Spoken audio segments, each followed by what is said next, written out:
Okay, so it's 6. We'll start, guys. So, firstly, welcome back to your own channel, Scholars. I'm hoping everybody is doing well. I'm hoping everybody had a good weekend and a good start to the next week, right? So, also, just to give you heads up, this is going to be the last class on this chapter, right? On Bhakti Sufi traditions. This is the part 8 of the class of the lesson, and this is the last class, right? As I've told you in previous classes, we'll be going to have a quiz on Bhakti Sufi traditions on coming Wednesday, right? Which is day after tomorrow. So, like the whole of the chapter, we'll be having a quiz on Wednesday. So, be prepared. Just informing you prior, right? So cool. Without any further delay, we'll start because we have a little bit extra to cover today since we are ending it. Yeah. So firstly, my name is Nikitha and I'm the history educator here at Unacademy channel, Scholars channel, right? And I take classes for both standard 11th and 12th. And a little bit about the Telegram Scholars channel. I highly recommend you all to go join it because if there are any updates regarding what is going to happen on the YouTube channel, right, for example, like cancellation of classes or postponing of classes, you will be given intimation on the Telegram group. So that's very, very useful. So I highly recommend to go join it. And the link for it is in the description below of this video. So please go check this out. And also there's a test called Emerge which is happening for the 12th standard students. So they are basically free live mock tests and these are aligned with the latest CBSE guidelines. So that will be like a revision for your term 1 boards. Again, really helpful. So these usually happen once a week and the link for this is also in the description below. So go enroll yourselves and take part in the quizzes every week. Very helpful. And moving on to a couple of Unacademy's plus and iconic features. So when it comes to plus, there are a number of features, but some of them are you can actually sit at your own houses and listen to some of the top educators live classes, and all of them are available on a single platform. So you don't really have to juggle between various tabs or websites to access courses. So here they'll be available all together. And also there are regular doubt clearing sessions, there are answer writing sessions along with practice tests and live test series. And nextly there is exhaustive coverage of syllabus. Again, you don't have to worry about missing out on a particular topic because every educator at Unacademy Plus, they make sure that they are covering the syllabus in an exhaustive manner. And nextly there's mentorship provided to you, there's guidance provided to you along with access to study materials which are basically in the form of PDFs, right? It'll act like quick revision during the times of examinations. And when it comes to pricing, there are 6 ranges per se. Namely, it's a 3-month duration, then there's 9-month duration, then there's 12, 15, 18 and 24. The prices are clearly up here on the screen. Have a look at them and feel free and comfortable to subscribe to whichever one you would want to, right? And when it comes to iconic, here the features are even better and greater when compared to Unacademy Plus. Let's say there's personal mentorship given to you, like a one-on-one guidance thing, and there are live doubt solving sessions, there are weekly reports, there is a direct parent connect between the parent and your mentor, and nextly there are study planners which will make your job much easier. And regarding the pricing, the durations are the same for plus and iconic, but the pricing is a little different. It just hikes a little bit here. So again, have a look. They are right here on the screen and go ahead with whichever one you want to, right? Lastly, before actually going on to the actual content for today, we'll talk about something called free content, like basically special classes. Yeah. So the way you can actually access these classes are first by downloading the Unacademy Learning app on your mobile phone using the Google Play Store. and then log into the app with proper credentials and then select your goal, which is 12th standard, right? And then select the menu button on the top left corner. Under that, there's an option called special. Click on that and it'll ask you for an invitation code. So you can use this code, which is TUM10, right? And then you'll be basically given access to the special content. Okay, cool. So that was a little bit about the pitch. We'll quickly move on to the topic for today, where we'll be talking about the last of the three great personalities we were supposed to discuss, right? We've discussed two of them already, and the third one is basically Mirabai, right? I'm pretty sure everybody must have heard of her name, devotee of Krishna, right? So we'll discuss Mirabai, and then we'll go on to discuss how the religious histories are constructed using different kinds of sources in the Indian subcontinent. And after that, we'll be dealing with some of the sources itself, right? So that's the basic structure for today. Yeah. Okay, a couple of you are already here. Shrestha just joined us. Hello, Shrestha. Anyways, any questions while I'm explaining, please put them down in the chat box, guys. Whenever I have a look at them, I'll quickly answer. Yeah? Cool. So, Mirabai, right? So, Mirabai was a female devotee of Lord Krishna. That is like the basic information we need to know about her, which we already know, right? So, she also, we do not have like particular exact dates about her birth and death, but we know for a fact that she lived somewhere between the 15th and 16th centuries. Yeah, to be specific, towards the later part of the 15th and early part of the 16th centuries, right? If you look at that particular time frame, you come across a lot of poet saints, right, who were poets initially and then later turned into saints. They are called as poet saints, right? But what is the significance of Mirabai is that Mirabai is one and the most famous woman poet. Yeah, like the gender differences here, right? Everybody was a male, like every poet saint was a male back in 14th, 15th, 16th centuries. But Mirabai was the only female devotee or only female poet saint, right? So that is her significance. And again, there's not much we know about her, just like Kabir does, right? Even about Kabir, we hardly have any information. Yeah, just like that, in order to reconstruct Mirabai's life, we do not have many sources, but which are originally written by her, but a couple of them are available in the form of bhajans, right? So what are these bhajans? So people used to, like, generally her disciples or her followers used to write bhajans in the name of her. Yeah, like praising her or describing about her characteristics or describing about where she belongs to. Yeah, stuff like that. So historians have studied these bhajans in great detail, and that is when they actually started writing biographies of Mirabai, right? So bhajans are the main sources for us to learn about Mirabai. Yeah. So initially these were orally transmitted from one generation to the other, like they were not written down. But once she passed away, probably in the late 16th and 17th centuries, these bhajans were actually written down, right?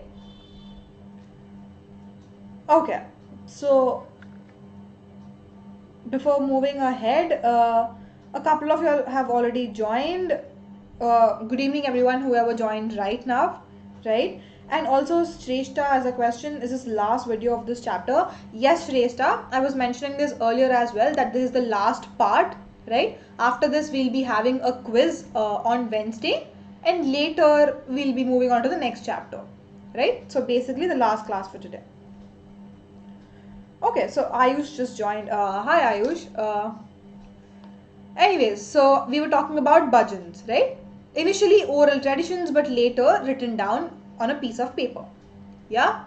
And like, who was she? Like, obviously she was a woman, but other than that, do we have any background information about her? Yes, of course we do. Yeah, some kind of information we know. So according to one of majority of the sources, we know for a fact that she actually was a princess, right? She was not a normal ordinary human being. In fact, she was born into one of those wealthy rich families, royal families, right? And she was a Rajput princess, right? And to be very specific, to which kingdom did she actually belong to? She belonged to Marwar, right? And within Marwar there was a place called Merta. So she actually belonged to that place called Merta. Yes. And at a very young age she got married to a man, and that man is none other than the prince of the Sisodia clan of Mewar. Again, if you all have a rough idea about what all these Rajput states or Rajput principalities are, Rajput state is not one single state, right? A group of states which had their territories in present day Rajasthan, Gujarat, and all these areas, they were together clubbed as Rajput states, right? So one of them is Marwar, one of them is Mewar, the other one's Jodhpur, like n number of Rajput states, right? So she belonged to Marwar clan, Marwar kingdom, and the person whom she actually married is a prince of the different clan, which is Mewar, right? So this is also in present day Rajasthan, and he belonged to a particular clan called Sisodia clan, right? So one point here is she actually did not like marrying that person. Yeah, she did not want to marry him, but nevertheless her parents forced her into marriage with this prince, and eventually they got married, right? But after that, what actually happened? She was not interested anymore, and then she left the palace, she left her husband and ran away, right? So she defied her husband basically. She never wanted to become a mother, she never wanted to become or assume the traditional role of a wife, right? She wanted her individuality, she wanted a life of her own, right? So even after she got married, she did not like her life, so that's why she left her husband and ran away, right? So after going away, what did she do? Like, she needs to have something to do, right? So then she kind of realized that um, the most important factor in her life is worshipping Krishna. Who is Krishna again? We know Lord Vishnu, right? So among the 10 avatars of Vishnu, one of the avatar is Lord Krishna, right? So she was a staunch follower of Lord Krishna. In fact, when you're reading about her poem, when you're reading her poems, it almost appears that she often looks at Lord Krishna as her lover and not a god, right? So that's one kind of difference which sets her apart from other devotees, right? Usually, sorry again. So what I was basically saying is, if I'm a follower of Krishna, right, I'll just treat Krishna as some kind of god. You know, like, okay, he's a god, I'm a disciple or I'm a devotee. That is the relationship I would maintain. But when it comes to Mirabai, there's something more to a god devotee relation, right? Because she often looked at Krishna as her lover. Yeah. So that was how much she believed in Lord Krishna, right? Okay.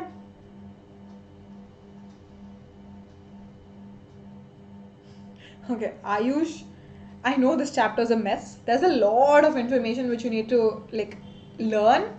Yeah, this all like dumping of all of the data happened in this one particular chapter.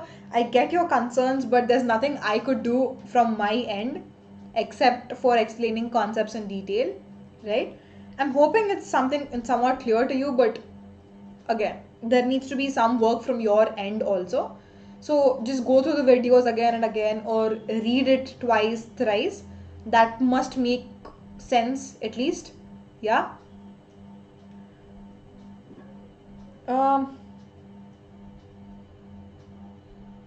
okay. Cool, then we'll move on to the next slide, right? So obviously she left home, right? That's kind of insult to her in-laws. Yeah, because they belong to such a wealthy, rich family. Like they're the princes, they're the kings, right? And in the kingdom, everybody started talking about it. Like so and so Mirabai has left her husband, like she went away somewhere, like she escaped and all that stuff. That's obviously a matter of prestige. Yeah, that's some kind of disrespect slash insult to the Mewar king. And that is why what actually the in-laws try to do is to try and kill her, right? They try to poison her, yeah, because of the kind of prestige loss that she brought upon to the family. They did not like her, but somehow she managed to escape, right? She went away from the palace, and after that she went on to the forest or like some isolated places, and then she began living like a wandering saint. So what is a wandering saint? She didn't settle in one particular area, but she kept moving from one place to another, right? But the ultimate goal, or by the end of the day, her only aim is to worship Krishna, and in her head Krishna is her lover, right? So the major means of worship, or like the major form of worship for her, is by composing songs, right? She used to write so many songs, she used to sing them to the idol of Krishna or the statue of Krishna. And these were often characterized, like these songs were often characterized by intense expressions of emotions. Like these were not ordinary poems or ordinary songs. There was some kind of deep, intense human emotion embedded within the song, right? So that way they're kind of special. Yeah. Okay. So that was about Mirabai. But before going further, let's just look at the source 11 in your textbook, right? It's again, this is not the whole of the source 11, but rather an important part. So in one of the verses, in like one of her poem compositions, she basically talks about three lines, right? These three lines are the excerpt from one of her songs. He says that, what can Mewar's ruler do to me? If God is angry, all is lost. But what can the Rana do? Right? So basically she's writing this after she escaped from the palace. Yeah? She's telling that, like my in-laws are trying to kill me. They're very angry. Like at the end of the day, the max they can do is kill me. Right?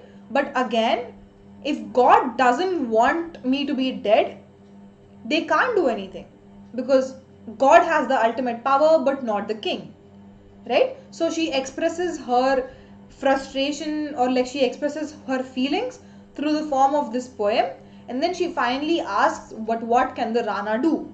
Rana is like the title of the prince, right? Her husband's title. So she's telling, there's nothing that my husband can do, because God doesn't want me to be dead, right? So that's one of the verse from one of her poems. So one of the questions we need to ask ourselves here is, what does this indicate about Mirabai's attitude towards the king? Like generally, if you think about that question, um, what one would assume is, because he's a king, because he has some respected position in the society, people are usually afraid, or people would usually fear king, and like respect him and all that stuff. Yeah, very obedient and all. But when it comes to Mirabai, she doesn't give a shit about him. Yeah, she's like, who cares? Of course he's a king, but he can't do anything to me, because I have God on my side, right? So that's the kind of attitude that Mirabai has. Yeah, the only thing she cares about in this world is Krishna. Cool. Okay, Ria, I just answered your point, I guess. Rana. So Rana is like the title given to most of the Rajput princesses, prince, right? Rana Pratap Singh, Rana Sangram Singh. I'm sure you all must have heard of these names. So Rana is just like a title. Yeah. Okay. So a little extra information about her. According to some of the traditions or any of the sources you read, rough idea you will get is she also has a teacher above her. Yeah, like she followed one of his teachers, and that teacher is none other than Raidas, right? In some of the textbooks he's also referred to as Ravidas. Yeah. So who is Ravidas? He was basically a leather worker, again hailing from a low caste family, did not have a rich wealthy background. He had a very meager occupation, which was a leather worker. And at one point of time he realized and he started going against the caste system in the society. He did not like the caste system at all, right? So Mirabai actually followed his footsteps. Yeah, she considered Raidas as her teacher. So that's like a background information. And just like what Raidas did, which is basically going against the caste system, Mirabai also did the same. Yeah. Once on one side she's worshipping Krishna, on the other side she's saying that whatever the caste system is, it's brutal, it's just harming the audience, harming the humans. Everybody is not being treated equally, so it's crap, it's bullshit, right? So that was her opinion on the uh, caste system in the society, right? Again, Shrestha has a question. Preceptor is literally a teacher. Yes, Shrestha, you're absolutely right.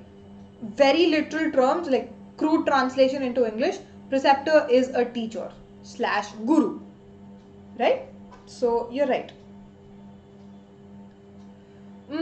Okay, so that was about the caste system, and she was against the caste system, right? So she came out of the palace, right? She was not anymore under her husband's rule or under her husband's dominance. So after coming out, she started moving from one place to another, right? And she's no more wearing all those luxury dresses. Once you are in the palace, you wear all these like nice like grand dresses, so much of jewelry, like nose pins, necklaces, whatever. But once you move out of the palace, she was dressed in a very simple attire. Yeah. The max she would wear is some kind of white robe. Yeah. To indicate that she was a widow. Yeah. But other than that, sometimes she also dressed herself in a saffron robe. Yeah, like saffron colored robe, to indicate that she is a renouncer, basically renouncer of the worldly pleasures, which indicates that she's a saint, right? So these are some of the types of clothes that she wore after coming out of the palace, right? So okay, but one thing which all of us need to remember about Mirabai is that Mirabai never tried to establish a religion or a sect or a group of followers. She never had one. You know, like if you consider the last two people which we studied, for example, Guru Nanak, right? Eventually, Guru Nanak has a whole religion behind him. Yeah. If you ask today who is the founder of Sikh religion, obviously the answer would be Guru Nanak, right? And if you talk about Kabir in that sense, there is some kind of sect or a group of people who follow him even today, right? But when it comes to Mirabai, we do not have anything of that sort. Yeah. In fact, in a very crude sense, we could conclude that she did not establish a religion, nor does she have a group of followers, but definitely she served as some source of inspiration for so many people even today, right? Right from the 16th century, the time she was born, till today, till in the 21st century, so many people take her as some kind of inspiration, right? Inspiration in different sense, right? like let's say there's some kind of feminist, like she doesn't want to take up that traditional role of being a um, wife or a mother. So she would take inspiration from Mirabai. And she, like if she doesn't want to stay in the in-laws house, she would go away from that house. Or not just that, but also like in terms of devoting your life to Lord Krishna, or going against the caste system, standing up for ethics and morals. So these are all some of the kinds of things you can actually get inspiration from Mirabai, right? And people actually do that nowadays. Yeah. And lastly, her songs continue to be sung by men and women. Yeah, everybody is inspired by her, not just women, right? But again, especially who are poor and also hailing from the lower caste families, right? They have this some sense of belongingness, or like some sense of attachment to Mirabai, especially the lower caste people, poor people, right? Because once she came out of the palace, she led a life just like how the lower caste people would live. So that matter, or that point, was some form of attachment between the lower caste people and Mirabai, right? And usually, even if you go to like present day Gujarat and Rajasthan, you will come across n number of people who still uh, derive inspiration from Mirabai, right? Okay.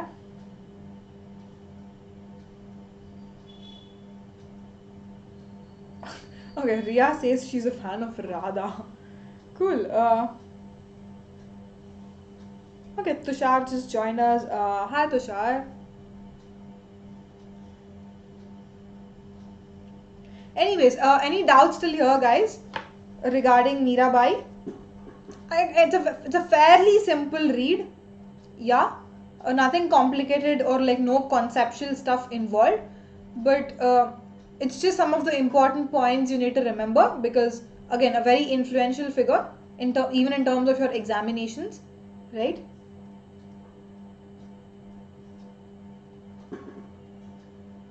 Okay, Abhijit has a question. That's a very good question, Abhijit. So basically, his question is how Mirabai inspires feminists as she worshipped male portrayal of God, which is Krishna. A fantastic question, Abhijit. So, in order to answer your question, see, I get it. But at the end of the day, she is worshipping Krishna, who is a male figure. But keeping that aside, during her initial days of the life, where she didn't want to be in the palace, she didn't want to be married to the prince, she didn't want to take up those traditional roles of becoming a mother or a wife, right?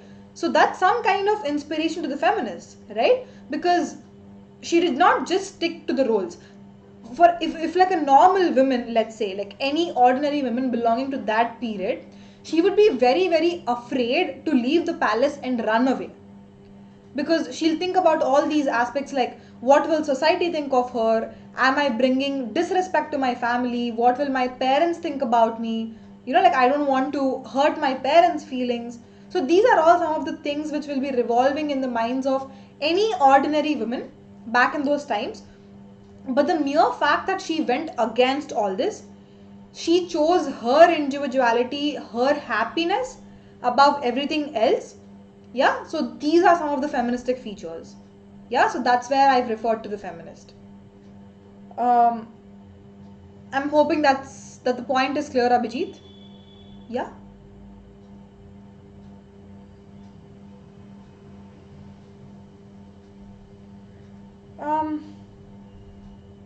Just like Gopia.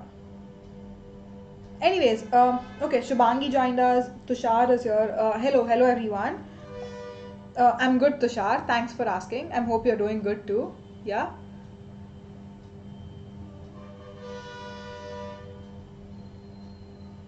Okay, the point is clear to Abhijit. Cool. Okay, then that brings us to the end of discussing Mirabai, right? Now we'll quickly move on to another philosopher by name Shankaradeva, right? this information is in one of the boxes in your textbooks. Again, very, very important. Shankaradeva as a figure had a lot of importance back in those times, and even now in some areas, right? So he lived approximately towards the late 15th century. Again, dates are unknown, but roughly late 15th century. He did not find any religion, or he did not come up with his own philosophies per se, but what his significance was is that he was one of the leading proponents of Vaishnavism. So basically a staunch follower of Vishnu, right? And he actually belonged to Assam, so the movement which he led was also in that particular territory only, which is Assam. Yeah. So whatever he used to teach, right, whatever his philosophies are, whatever his teachings are, often they are called as, like, they have a name, right? They are called as the Bhagavati Dharma, right? So again, whenever you hear this word called Bhagavati Dharma, like, as fast as possible go back to Shankaradeva, right? Just have that fixed in your head. Shankaradeva is equal to Bhagavati Dharma, and also the vice versa, right? So yeah, so Bhagavati Dharma was his teachings. And why is it called so? Because a lot of his teachings are based on Bhagavad Gita, yeah, and also Bhagavata Purana, right? They are derived from these sources majorly. Like, he almost read like Bhagavad Gita for 100 times, right? So that was how much he relied on Bhagavad Gita to frame his philosophy, and also on Bhagavata Purana, which is one of the so many Puranas we have right now. Yes. And his ultimate goal is that whatever you do in life, yeah, your ultimate goal is to surrender to the supreme deity. In his case, the supreme deity is Vishnu, right? So at the end of the day, whatever you do, like whatever your occupation is, whether you're a king, whether you're a slave, whether you're an untouchable person, doesn't matter. At the end of the day, according to him, one should absolutely surrender to the supreme deity, right? Because they should dedicate their whole life to the supreme deity, right? So that is his view. Again, some other kinds of things which he mentioned or which he followed are, he emphasized the need for Nam Kirtan, right? So this is one of the ways in which he used to worship Vishnu, by reciting his name, right? Nam is name, right? Kirtan is some kind of praising. So the mere fact that he is reciting the name of Vishnu n number of times, be it in his personal capacity or be it in a congregational capacity, as in like so many people are coming together and reciting the name of Vishnu collectively or like in a community manner, or even when he's alone at home, right? So whenever he's doing that, it basically means that he's worshipping Vishnu. Yeah, that in itself is some kind of worship according to him, right? And also he encouraged the establishment of Satra. Satra, again, when translated, means that they are monasteries, right? He in fact encouraged that so many monasteries be established in different parts of the Indian subcontinent, especially in the Assam region, right? But why? What is the need for these monasteries, right? Because once there's a particular big place, it'll be very helpful and easy for people to gather in that monastery and exchange ideas or discuss ideas, and then also worship God in a collective manner. Like, spiritual knowledge would be exchanged, right?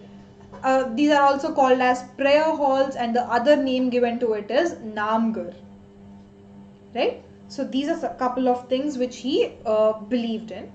And honestly, many of these institutions and practices, whatever Shankaradeva introduced, they often are in practice, like they continue to flourish even today in this region, like even 21st century, right?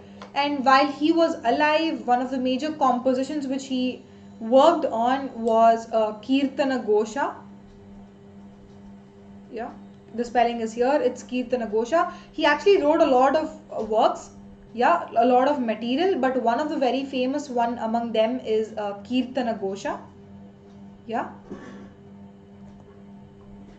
Okay, so that was about Shankaradeva. Any doubts still here, guys?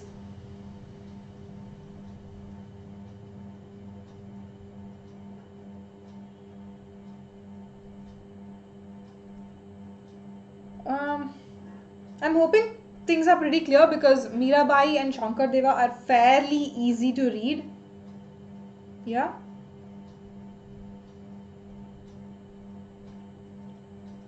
Okay, cool.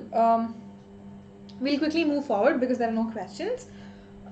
The next sub theme, or like kind of the last sub theme which we'll be discussing in this chapter, is titled as Reconstructing Histories of Religious Traditions. Right? How are they reconstructed? Again, a fairly simple read. These concepts which we already know, but we look at them in detail here, right? So throughout this lesson, we have seen that the sources of information for historians, yeah, are many. Not just like one form or like one type of source, but there are n number or the n like variety of sources which are available to historians in order to reconstruct histories of religious traditions, right? I'm specifically talking about religions, right? So some of them include sculpture, architecture, stories about religious preceptors, yeah, compositions attributed to men and women. So what are all these things? Like we've looked at some of the statues in temples, or like we've looked at the temple architecture itself, or like the mosque architecture. Yeah, we've looked at all those wall paintings, like wall sculptures. From there we are getting some source of information. We're getting to know something new, right? Again, the stories about religious teachers, the biographies, the hagiographies written about them, and also some kinds of poems or verses attributed to some of the men and women, right? They're writing all of this because they wanted to know the ultimate truth, or like the ultimate reality, or what the nature of divine is, right? Irrespective of all that, they are writing so many sources, and now they are acting as some kind of historical sources for us, for people living in the 21st century, for historians now, in order to reconstruct religious traditions, right? So that's like the major takeaway from this chapter. And going further into the same sub theme, we've already looked at this in chapters 1 and 4, right? That if you look at a particular sculpture, or if you look at a wall painting, or like the wall of a building or architecture, let's say, we would obviously not understand anything because it's a material thing, right? There's nothing written on it. It's just a physical structure. Okay, fine, the statue is there. So what? Who does it belong to? Whose face is it? Who built it or who repaired it? We do not know any information like that by only looking at the sculptures and architecture, right? But instead, what we need to do is contextualize it with textual sources, right? There are some kinds of written evidences which you will find. Have a look at them, read them thoroughly, understand the ideas or beliefs and practices which are present in that particular century, right? Then if you mix all of these, then you will get a rough estimate as to what is what, right? So that again is the importance of studying both textual and material remains, right? So what about the textual traditions regarding religious beliefs? Yeah, not just architecture, sculpture. As I was telling you, we also have so many textbooks, texts written on the religious beliefs, right? N number of them, not just one or two, but thousands of them, right? So we do have a lot of them. And if you return to the sources in this chapter, like just go back through the 8 classes, whatever we have been discussing, there is some kind of source to it. So if you consider all of these sources, you will come to a conclusion that not all of them are in the same language. Some of them are in Punjabi, some of them are in Hindavi, some of them are in Kannada, some of them are in Tamil, right? Not just languages but also the styles used, be it poems, like short poems, long poems, verses, prose, yeah, like fiction stories, anything. Like the languages vary, the styles vary, so there are n like different varieties of sources available to us throughout this chapter, right? Again, to give you an example, right, like the range is pretty extreme. For example, they're very very simple. Yeah, some of them are very simple. They are in like the basic language, like direct language which speak to the common audience, just like the vachanas of Basavanna, right? We've looked at a couple of vachanas, right? They're very very simple. If a layman or like some fifth class, sixth class kid, if you give them some of the vachanas and Basavanna and ask them to read, they'll understand, right? That's how fairly simple they were. But on the other side, you will also find all these farmans issued by Mughal emperors. Yeah, very difficult. Upon that, they are written in Persian, which Indian people cannot understand, right? So the range is from simple to complex, right? And again, the last point is understanding each type of text require different skills. Firstly, you need to understand the language, you need to read the language, right? But apart from the language, there is also some other kind of skill set that is essential or required to understand the text, understand the source itself, right? So that is why the work of historian is very very important. They break down things for us, for history students, right? Again, a great job done by historians, right? Okay.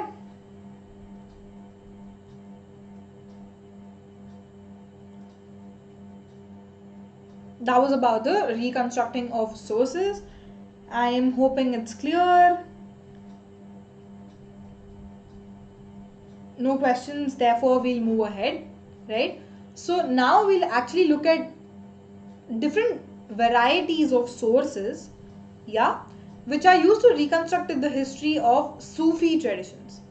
Till now we've only talked about like normal sources in general, right? But now we'll be talking about some of them in specific to Sufi traditions, yeah. So a wide range of them, a wide variety of them have been produced, be it in the kankas, be it outside kankas, be it around kankas. Kankas are like the places where people gather, right? Sufis gather, like Sufi followers gather. So a wide variety of them have been produced, and we have four sub themes within it, right? The first sub theme is treaties or manuals. Yeah, the first one is treaties or manuals. So they basically talk about Sufi thought and practices. Yeah, like what do Sufis believe in, how should they lead their lives, are they supposed to do this, is this prohibited, yeah, some kinds of rules and regulations. All of them are mentioned in the treaties and manuals. And the Kashf ul Mahjub, this is one of the treaties or manuals. It's the name of the manual, right? It was written by Ali bin Usman Hujwari. Yeah. So this person died in the year 1071, which means that this text belonged to the 11th century, right? So that's an example of one of the this type of genres, right? And also, how does it help historians? That's the question. And it enables historians, or it helps historians to see how traditions outside the subcontinent influenced Sufi thought in India. Okay, there's a point which we all know. Sufis are not inherent to India. They're not indigenous, they're not local people. They were born in some random places in Central Asia, Afghanistan, Turkmenistan, and all these places. Then they traveled to India, they migrated to India, then they spread the message of Sufis, right? So these type of treaties or manuals, they tell us what the traditions of Sufi saints are, outside the Indian subcontinent, right? And Kashful Mehjoob is one of the examples of this genre. Yeah?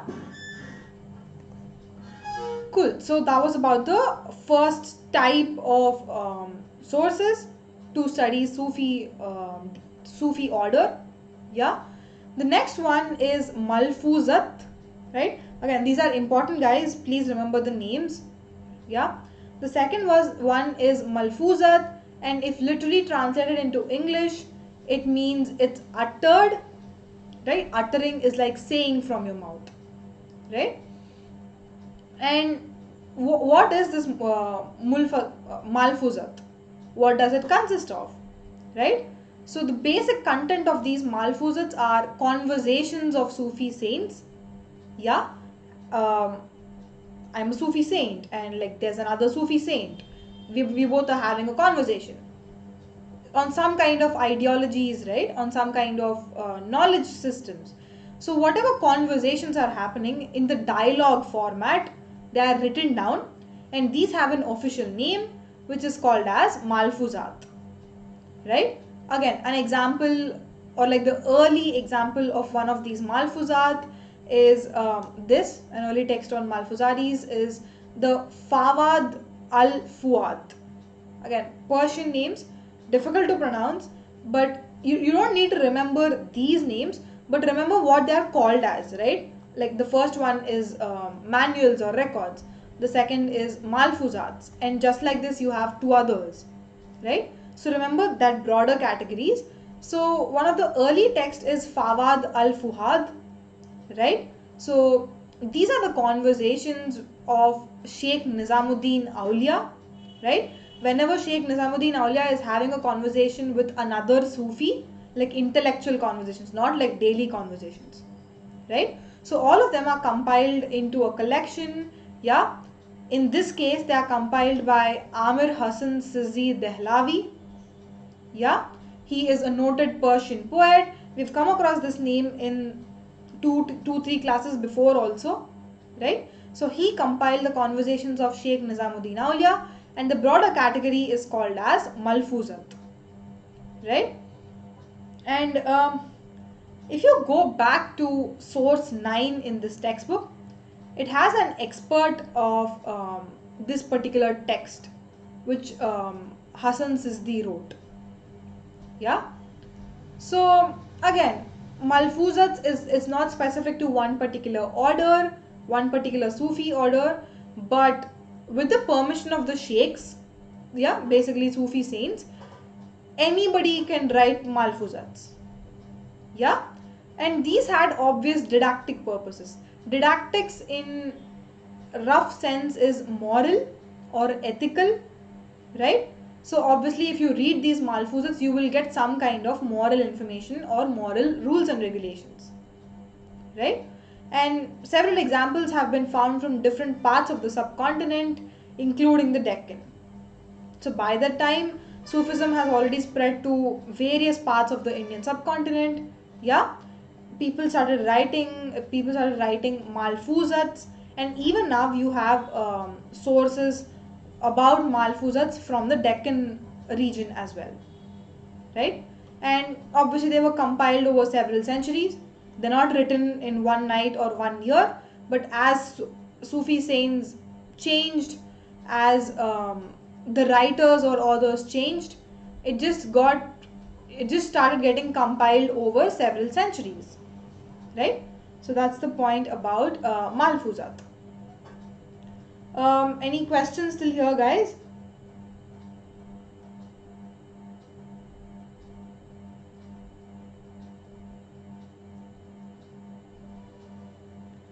Oh, tomorrow apparently class 11 has history term 1 exam. Cool. I didn't know that, Tushar. Okay. Okay, Sreshta says no questions, then we'll quickly move ahead. So those were the two kinds of sources. The third type of source, or the third version of a source, is maktubat, right? Persian terms, but please remember, yeah, it's called maktubat, and if you literally translate it, it says written, right? Translation in English for maktubat is written. And what are these writings? In to be very specific, these are collections of letters, right? For example, I'm a Sufi master.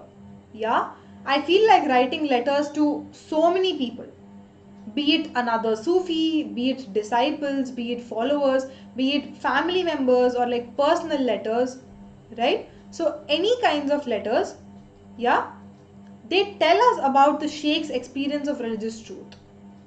Obviously, if you're reading somebody's diary or if you're reading somebody's letter, you will understand what his intention is, what his feelings are, yeah, about whatever he is writing, right? In the same manner, if you leave those letters or maktubats, we will realize what the intentions of the Sufi saints are, right? He also wanted to share these with other people. Like for example, he believes that Nirguna Bhakti should be followed. So in one of his letters to another Sufi saints, he writes saying that, like this kind of Nirguna Bhakti is more efficient. I am believing in Nirguna Bhakti, so therefore I also want you to believe in Nirguna Bhakti. Something like that, something along those lines, right? So because of that, we get information about the people themselves, right? And obviously, like, be it spiritual evidences or be it mundane is nothing but like day-to-day features or day-to-day activities, right? You can come across mundane as well as spiritual aspects in these kinds of letters, right?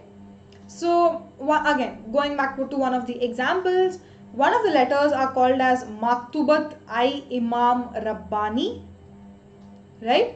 So it belonged to a 17th century Naqshbandi Sheikh called Ahmad Sirhindi, right? Ahmad Sirhindi is again a very very famous Naqshbandi. Naqshbandi is one of the silsilas of Sufis, right? Just like how Chishti is one of the silsila, Naqshbandi is also another silsila, very very famous again, right? So in the 17th century, whatever letters Sheikh Ahmad Sirhindi was writing, his ideology was pretty much reflected as that of contradicting Akbar's views, right? Akbar and Sheikh Ahmad Sirhindi did not get along well at all. Both of them had so many contradictory views, right? So again, this is a good example of what maktubats are, right?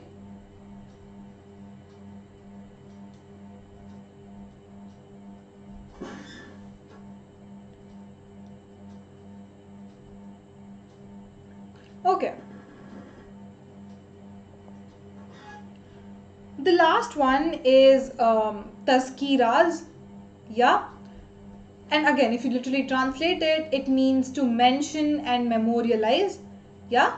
Basically, these are the biographical accounts of saints after his death or during his death, whatever the situation is. So many scholars have written about the biographies of saints, yeah. So these are called as tazkiras, right? So again, in the early 14th century, a person by name Siyar ul Aulia, right? It was written, oh sorry, Siyar ul Aulia is one of the biographies, it's the name of a biography. It was written by Mir Kurd Kirmani, right? So he was one of the first persons to ever produce something like this, to ever write a biography in India. Yeah, so that was like a first Suzi Tazkira. And it dealt principally with the Chishti saints. Mostly they belong to the Chishti order. Yeah. And the most famous of those tazkiras is the Akbar ul Akyar of Abdur Haq Mahaduz Dehlavi. Yeah. Abdur Haq Mahaduz Dehlavi is the Sufi saint, and the biography written on him is called as Akbar ul Akyar. Right. It was written in the year 1642. And this is one of the earliest examples, or like the best examples of tazkiras, right? Again, whenever they're writing biographies, it is but obvious that they're going to praise their own silsila. It's human nature, right? At the end of the day, you want yourself to be the best, or you want yourself to be on the top, right? Just like that, whenever biographies are being written by people, by scholars, whatever they believe in, they gave that a lot of importance. They tried to glorify their spiritual genealogies, right? So that was how tazkiras were written, and many details are often implausible, full of elements of the fantastic. This is something which we have come across n number of times while doing history. Basically, the fact that some of the sources might be what do you say, like extra, again, like they're very like hyped up, right? Like they might not be true sometimes. Like might be true, half of it might be true, the totality of it might be true, but sometimes they must be hyped up. So because of that, we should never take these sources at face value, especially hagiographies, right? So we should always have like a rational thinking process behind it. Yeah. And still they are of great value for historians. Even though they might not be true all the time, they have some kind of significance attached to them, especially because historians are reading them in order to get some kind of insights about the nature of the tradition, right? So those are some of the sources. And lastly, also remember that each of the traditions we have been considering in this chapter generated a wide range of textual and oral modes of communication. Yeah, whatever tradition it is, be it Shaivism, Vaishnavism, yeah, Veera Shaivism, and all these things, everybody had some kind of established rules, established traditions, right? And also they produced a wide number of textual sources, and some of them were oral modes of communication, right? And they have been preserved over so many centuries, and they have been modified in the process of transmission. Again, translation is not a very effective way, because while you're translating text, certain meaning of it might have been lost, the essence or the background of it might have been lost. So it's always good for a scholar or like for a historian to learn that language first and then read the book, right? So that is again the importance of traditions and their textual accounts, right? Okay. And virtually all these religious traditions continue to flourish to date, the point which we have already established a couple of slides earlier. And the continuity has certain advantages for historians. You know, for example, again, let's say one particular tradition. Let's consider an example of some kind of yagnas or yagas, right? I'll be explaining this whole slide with the help of an example, then it will be much clearer, right? Let's say a particular yagna or yaga is followed by people back in the 15th century, right? Now when scholars are actually trying to study that yagna or yaga which happened in the 15th century, they have to look at all these textual traditions, they have to look at old paintings, and they also have to like trace these changes back, right? That yagna was there, now they are performing some other form of yagna. So after reading all these textual sources and after comparing them, the scholars can come to a conclusion that those traditions are different, these traditions are different, because both the yagnas are different, right? That is one kind of conclusion which the historians can arrive at. But the next thing is, at the same time, these traditions are pretty much still a part of people's lives. Yeah, whatever tradition was there in the 15th century, that tradition is still present in the 21st century. People still follow them, right? So in that sense, it is not, if you go and tell people that, you know, like this is not the way that yagna was performed back in 15th century, people will take offense to it, Yeah, they'll obviously feel bad. They will revolt. They will have this anger, saying, like you're disrespecting our tradition. You're like looking down upon it. Yeah, these kinds of statements will come up.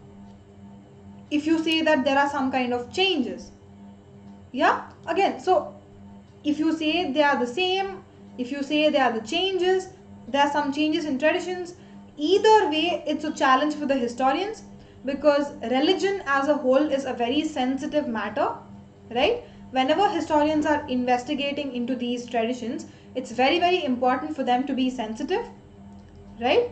But also you need to acknowledge the fact that times change. According to the time, some traditions will also change, right? That is a common fact, that's a historical fact. As the time changes, the religious traditions will also change. But if you say that in front of the religious communities, people will be offended, right? So how do you balance this? Should you stay true to your work, or should you try to convince the native populations? What do? Right? So there's always some kind of dilemma in the minds of historians as to what is the fact and what he should present in front of the world. Right? So those are some of the challenges which he needs to grapple with very very carefully, because these are sensitive issues. Right? Okay, so that basically brings us to the end of the chapter. Yeah. That's a fairly simple read for today's class, at least, because we've just been looking at various kinds of sources and their classifications. But other than that, any questions regarding any part of the chapter, not just today's session but the previous 8 sessions which we have dealt with this chapter, any questions guys, please feel free to put them down in the chat box, because today is the last day for this chapter. As I've mentioned earlier, on Wednesday we'll be having a quiz on this chapter. So before that, it's the last time for y'all to ask me any sort of questions. Right? So frame the questions, ask them in the chat box. I'll have a look at them and give the answers. Right? Please frame your questions, put them down. In the meanwhile, I'll try to conclude this session. Yeah, like a last couple of points. So regarding the plus and iconic subscriptions I was mentioning to you earlier, a special offer is going on right now, which started on 18th of September, and today is the last day, like the 4th of October, right? It's a very limited offer, so I highly suggest you all to go grab it before the offer ends, right? The offer is as such that if you use the code, which is TUM10, you'll obviously get a 10% off straight away on your subscriptions. But if you subscribe it today, which is the last day, you will get an extra 5% off on a 9-month subscription and an extra 10% off on a 12 plus month subscription. So hurry up, go grab yours before the offer ends. And also thank you so much. Thank you so much for joining in the class. I know the past 2 weeks have been little hectic because of the chapter itself, because of the nature of the chapter. It's really really informative, so much of data, so many names to remember, right? I know it's a lot of mehnat to go and actually read, but it's important in the examination point of view. So please prepare guys. We can have like so many quizzes on this chapter, because that's how much information we have, right? So many questions can be framed from this chapter.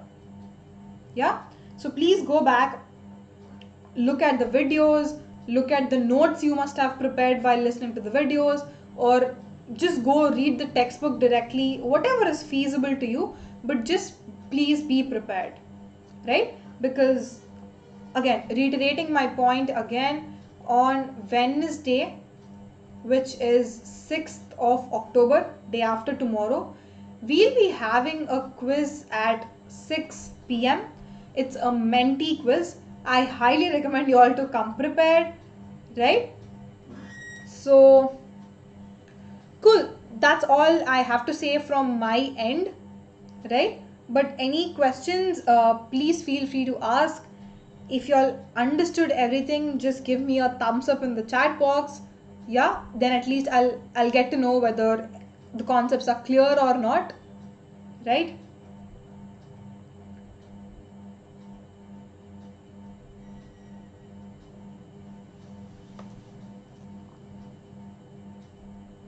Okay, Uday gives an acknowledgement. Thanks, Uday.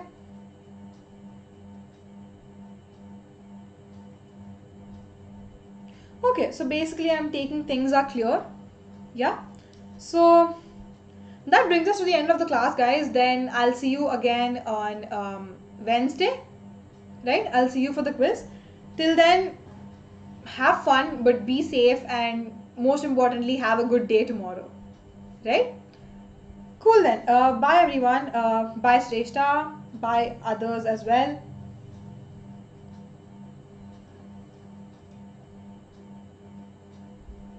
Okay, before moving on, Uday has a question.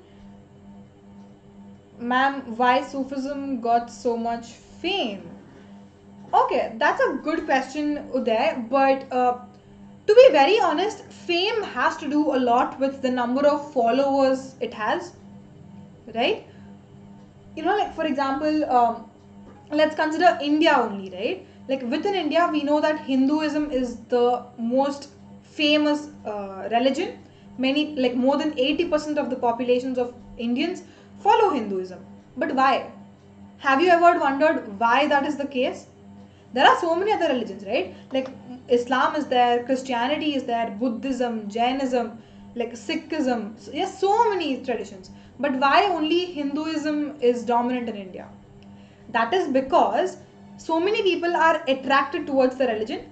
Ultimately, it boils down to one thing, which is the belief of the people, right? Whether people are actually convinced by whatever the philosophy that the tradition is teaching us.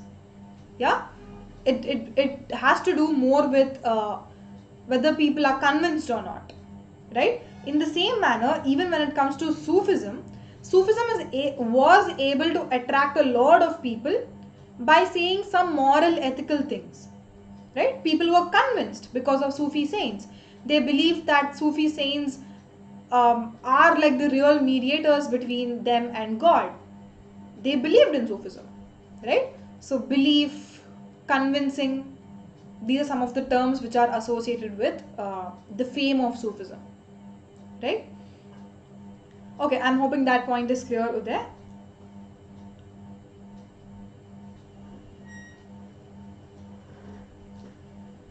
Okay, any other questions, guys? What were the moral and ethical things? Again, just like any other tradition would have, right? Like in order for you to attain salvation or moksha, you need to carry out so and like do so and so things, like chant God's name, or like worship in the form of like in the form of songs. Yeah, so these are some of the things, like if you do these, you will ultimately gain salvation or like moksha. Yeah, you have to be kind to people. For example, what does Buddha say, right? Like no non-violence. Yeah, so sorry, no violence, sorry.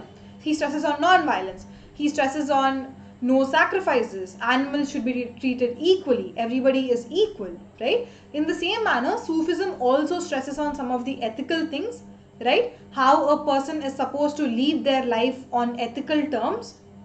So that might be quite convincing to the audience, and that was why they might have turned towards Sufism, right? So again, I'm hoping that is also clear, Uday. Yeah.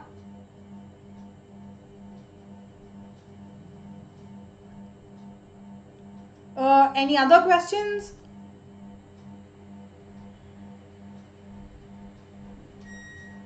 Some of the famous Sufi saints. Again, Uday, see, there are so many Sufi saints, but again, as far as your textbook is concerned, your textbook only deals with one of the particular order of Sufi saints, which is Chistis, right? If you go back to, just give me a minute.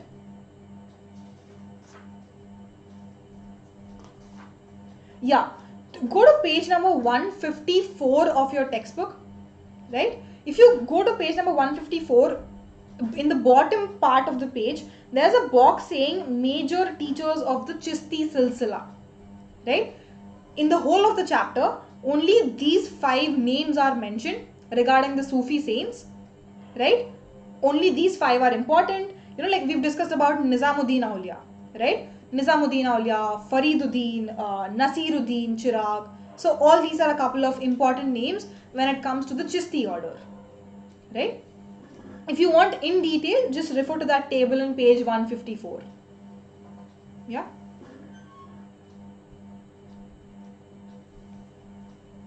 Okay. Any other questions?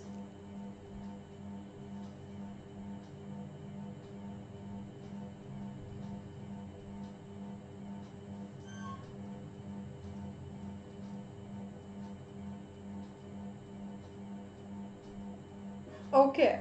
No further questions.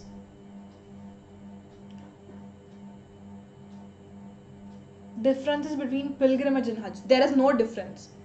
Pilgrimage, pilgrimage is an English word, right? But Hajj is a Persian term, like specifically to Islam, right? Islamic people going, so Muslim people going on a pilgrimage is called Hajj, right? They're literally the same, just a difference in language, right?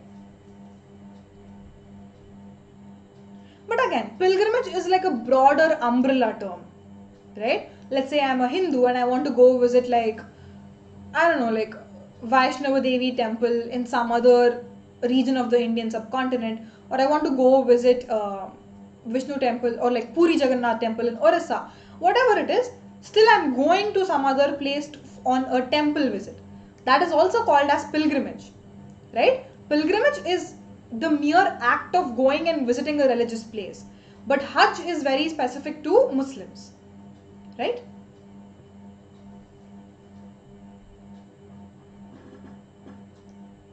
No, Shrestha, no, that's not the point. Hajj is associated with Muslims, that is correct, but pilgrimage is not of Hindus. No. Pilgrimage is for everybody, it's a broader umbrella term, right? Hindus are going to visit temples, Christians are going to visit churches, Muslims are going to visit mosques, Sikhs are going to their own religious places. Whatever the situation is, all of these are called as pilgrimages only. There is no specific religious association to pilgrimage, right? But it's a broader umbrella term. Okay, don't get confused, guys. Okay.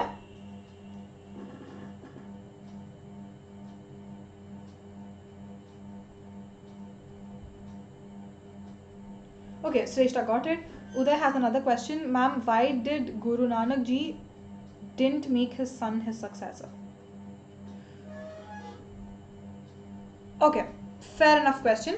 But if you actually talk in detail about Guru Nanak, or like read about, when you have time, just read about him. But like the ultimate point is, for Guru Nanak, it's not about the inheritance. And I'm not even sure in the first place whether he had a son or not. But even if he did, according to his principles and morals, he valued the not ethical concerns, but like a person who is well versed in the philosophy rather than the son himself.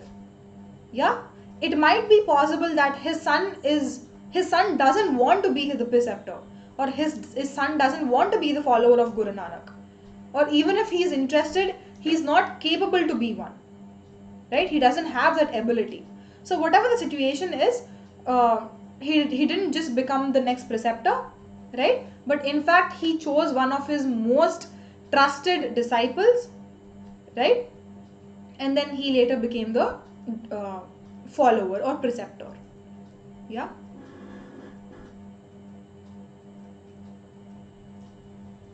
Okay, so cool. So Uday has a flow of questions right now. Any more questions, Uday?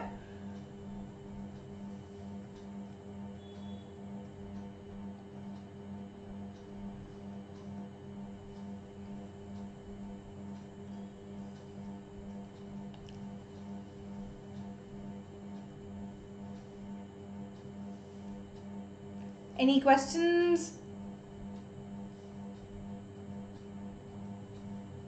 Okay, then I'm supposing that's the end because there are none in the chat box as of now. Okay, Shrestha says no questions. Cool. I'm hoping everybody else is also clear with pretty much all the concepts in this chapter. Yeah, please be prepared. We'll be having a quiz on Wednesday, as I was telling you, at 6 p.m. in the evening. Yeah, and cool. Okay, Uday has a question. Guys, the session is over. Y'all can leave if anybody has other prior commitments, right? But in case you have questions, just stay back, right? Okay, difference between Bay Sharia and Ba Sharia. Good question, Uday. So, if if you look at your textbook, there is not much detailed explanation given, but Bay Sharia is basically people who are against the Sharia law, and Ba Sharia are people who are the followers of Sharia law, right? They're totally opposites. One believes in Sharia law and the other opposes Sharia law, right?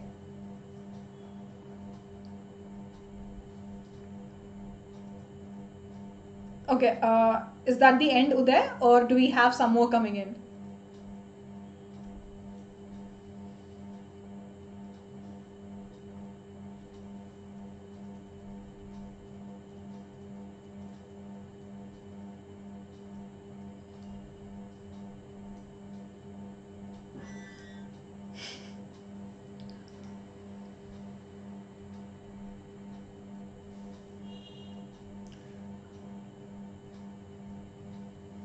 Again, what are the major teachings of Guru Nanak Ji? That's a whole lot of concept again, Uday. I I kind of like I'll ask you to go back to not yesterday's class, Friday's class, I guess. Is it Friday? Yeah, we had Saturday actually. We had a class on Saturday where we discussed in detail about Guru Nanak, right? I highly recommend you to go back because this has a like long answer. So just go back to the video and just play that portion of the video which talks about Guru Nanak, right? Because it's a longer thing, which again, if I start it right now, I won't be able to end the class, and I've already taken the class 18 minutes beyond the time limit, right? So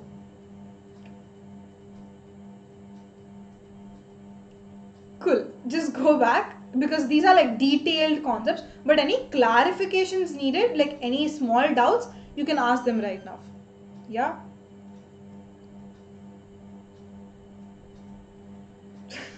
Okay, not a problem, Sresha. I'm here to answer your queries. That's not a problem.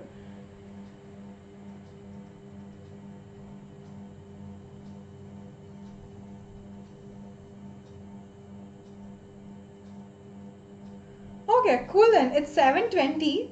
We're already past time by 20 minutes, which kind of compels me to end the class.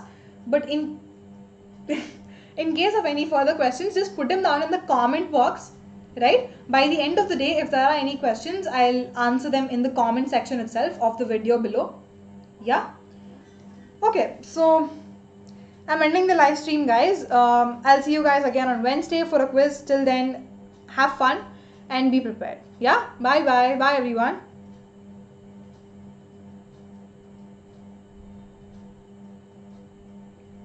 Bye Shrestha. Bye Uday.